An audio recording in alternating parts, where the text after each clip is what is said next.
சாரியில் வந்த plain colour ப்ளவுஸுக்கு diamond ஷேப்பில் ஒரு ஸ்லீவ் டிசைன் தான் நம்ம வந்து இந்த வீடியோவில் தச்சு காட்ட போகிறோம். ஸ்லீவோட சென்டர் வந்து நம்ம வந்து மார்க் பண்ணி அந்த சென்டர்லேருந்து 2 பக்கம் ஒவ்வொரு இன்ச் எக்ஸ்ட்ரா வந்து நம்ம வந்து மார்க் பண்ணி கோடு போட்டு மேல் பக்கம் வி ஷேப் வந்து மார்க் பண்ணி நம்ம வந்து பார்த்தீங்கன்னா அப்படியே ப்ளவுஸ் துணி மேலே வச்சு நம்ம வந்து தையல் வந்து போட்டுக்கலாம்.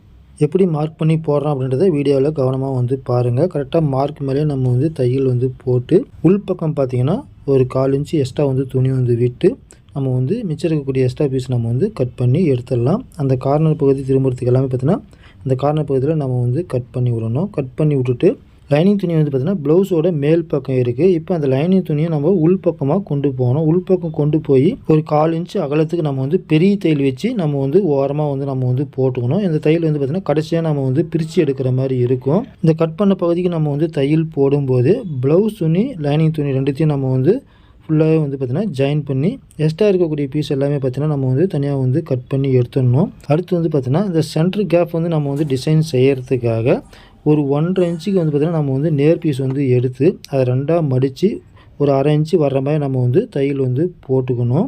தையல் போட்டு இது பிசுறு இல்லாமல் நம்ம வந்து பார்த்திங்கன்னா மேல் பக்கம் திருப்பி 2 பக்கம் ஓரமும் நம்ம வந்து தையல் வந்து போடணும். அதையும் நம்ம வந்து போட்டுக்கலாம். இந்த சென்டரில் இருக்கக்கூடிய கேப்புக்கு நம்ம கிராஸ் வச்சா எந்த அளவுக்கு 2 பக்கம் எக்ஸ்ட்ரா வந்து 1/2 இன்ச்சு பீஸ் வருமோ அதுக்கு தகுந்த மாதிரி நான் வந்து பார்த்திங்கன்னா ஒரு 3.25 இன்ச்சு வந்து பார்த்திங்கன்னா கட் பண்ணுறேன்.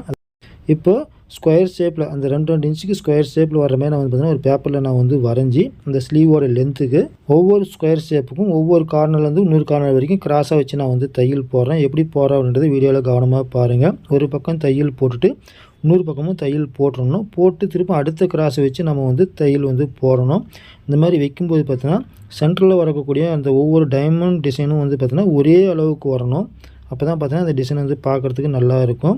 பேப்பரில் வச்சு தையல் போட்டதும் அந்த கை துணியை அப்படியே மேல் பக்கம் வச்சு நம்ம கட் பண்ண அகலத்துக்கு அந்த 2 இன்ச்சு மேலேருந்து கீழே வரைக்கும் கரெக்டாக வந்து வச்சு நம்ம பின் பண்ணிவிட்டு ஓரமாக நம்ம வந்து தையல் வந்து போட்டுக்கலாம்.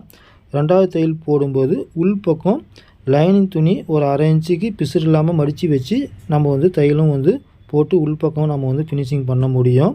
இப்போ வந்து பார்த்திங்கன்னா பேப்பர் வந்து ரிமூவ் பண்ணிவிட்டு கீழ்ப்பக்கம் வந்து பார்த்திங்கன்னா ஒரு 1.5 இன்ச்சு அகலத்துக்கு வந்து துணி வந்து எடுத்து நேராக வச்சு நான் வந்து தையல் வந்து போட்டுக்கிறேன். தையல் போட்டதும் மிச்சம் இருக்கிற பீஸை அப்படியே மேல் பக்கம் மடித்து நம்ம வந்து தையல் வந்து போடலாம். இந்த வீடியோ வந்து உங்களுக்கு ஃபாஸ்ட்டாக ஓடுது புரியல அப்படின்னு நினச்சிங்கன்னா இந்த வீடியோ ஓடும்போதே சேனல் நேம் இருக்கும். சேனல் நேமுக்கு கீழே வந்து பார்த்திங்கன்னா ஒரு ப்ளே பட்டன் லிங்க் கொடுத்துருக்குறேன். அந்த லிங்க் வந்து டச் பண்ணிங்கன்னா இந்த வீடியோ வந்து லாங் வீடியோவாக பார்க்கலாம். சிம்பிளாக இருந்தாலும் இந்த டைமண்ட் ஸ்லீவ் டிசைன் வந்து பார்த்திங்கன்னா பார்க்குறதுக்கு அவ்வளோ அழகாக இருக்கும். இந்த வீடியோ பிடிச்சிருந்தால் லைக் பண்ணுங்கள், ஷேர் பண்ணுங்கள், மறக்காமல் மை ஃபேஷன் சேனலை சப்ஸ்கிரைப் பண்ணுங்கள். நன்றி, வணக்கம்.